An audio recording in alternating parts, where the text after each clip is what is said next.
उसके बाद अकरम ने जैसे ही एक ताली बजाई, वैसे ही काले कपड़ों में एक आदमी उस कमरे में आया। उसके हाथ में एक छोटा सा बॉक्स था। अकरम ने उस आदमी के हाथ से उस बॉक्स को लिया और अभिनव को देखने लगा। इसे मैंने खास तुम्हारे लिए प्रिपेयर किया था। पिछले 18 सालों से ये अमानत मेरे साथ थी, लेकिन अब वक्त आ गया है कि ये उसके हाथों में जाए जिसकी अमानत है। अकरम अंकल, मैं ये अमानत नहीं ले सकता। स्पेशली मैंने तुम्हारे लिए इसे ढूंढा है और वक्त आने पर ये तुम्हारे बहुत काम आएगी। जैसे ही अकरम के मुंह से ये शब्द बाहर आए, वैसे ही उसका फोन बजने लगा। हेलो। फोन उठाने के बाद अकरम के एक्सप्रेशंस कुछ ज्यादा ही सीरियस हो गए थे। ठीक है, देखता हूं मैं। टाइगर, आई एम सॉरी, लेकिन मुझे लग रहा है तुम्हें लंच अकेले ही करना पड़ेगा। मुझे एक बहुत जरूरी काम आ गया है और उसे सेटल करने जाना है। लेकिन तुम मेरा ये गिफ्ट एक्सेप्ट करो। हाँ, इसे तुम मेरी तरफ से अपने बर्थडे का एडवांस गिफ्ट समझो। मैं समझ गया। आप जाइए, अपना काम कीजिए और इसे मैं एक्सेप्ट करता हूँ। Thank you in advance. ठीक है टाइगर, हम जल्दी साथ में लंच करेंगे, ओके? यही बोलते हुए अकरम उस कमरे से निकल गया। अभिनव की नजर उस छोटे से बॉक्स पर अटकी हुई थी। हल्की मुस्कान के साथ उसने उस बॉक्स को उठाया और अपनी जेब में डाल दिया।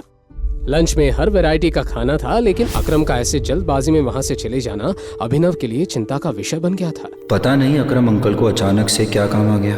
उम्मीद करता हूँ कि छोटा सा मैटर हो और आसानी से वो उसे सॉल्व कर ले। अपना लंच खत्म करने के बाद अभिनव अपनी एक इलेक्ट्रिक स्कूटर पर सीधा घर की तरफ निकल पड़ा।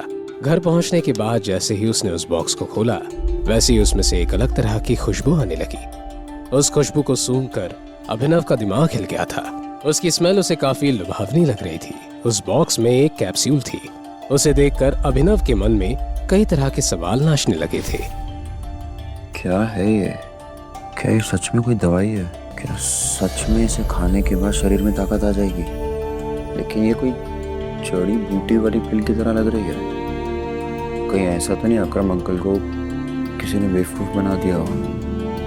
अभिनव ने तय किया कि वो उस दवाई को लेगा।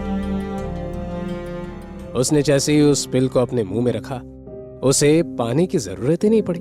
वो कैप्सूल तुरंत ही मेल्ट हो गई और उसके गले से नीचे उतर गई। वो एकाएक चौंक गया। हालांकि अकरम उसे किसी भी तरह नुकसान नहीं पहुंचाना चाहता था, लेकिन फिर भी अभिनव को लग रहा था कि उस पिल में कुछ तो गड़बड़ है। बिना सोचे समझे उसने ये पिल तो ले ली थी, लेकिन कहीं अब अभिनव मर तो नहीं जाएगा कि तभी अचानक से उसे अपने पेट में एक तेज दर्द का एहसास हुआ। कुछ ही सेकंड्स में उसका पूरा शरीर कांपने लगा और देखते ही देखते अभिनव बेहोश हो गया।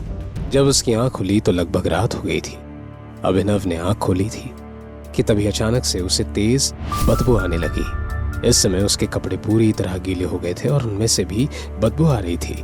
वो काफी डिस्गस्टिंग लग रहा था। अभिनव के पास सोचने का बिल्कुल टाइम नहीं था। वो शावर लेने के लिए बाथरूम चला गया।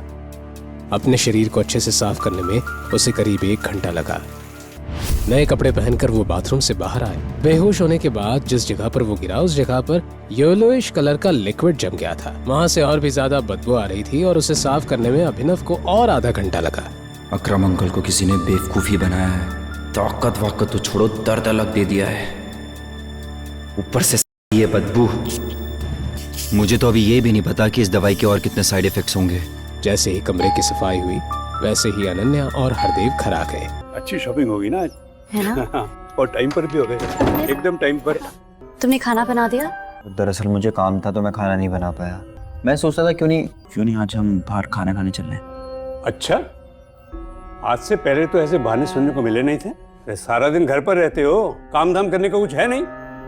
लगता नहीं आजकल साहबजादे कुछ ज्यादा बिजी रहने लगे हैं।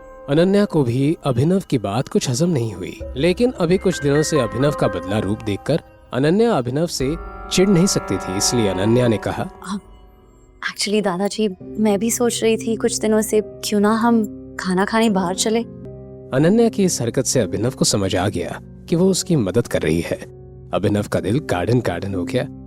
आगे की कहानी जानने के लिए देखें अगला एपिसोड सिर्फ पॉकेट FM के YouTube चैनल पर, और द रिटर्न ऑफ टाइगर के सारे एपिसोड्स को सुनने के लिए डिस्क्रिप्शन में दी लिंक से डाउनलोड करें पॉकेट FM ऐप।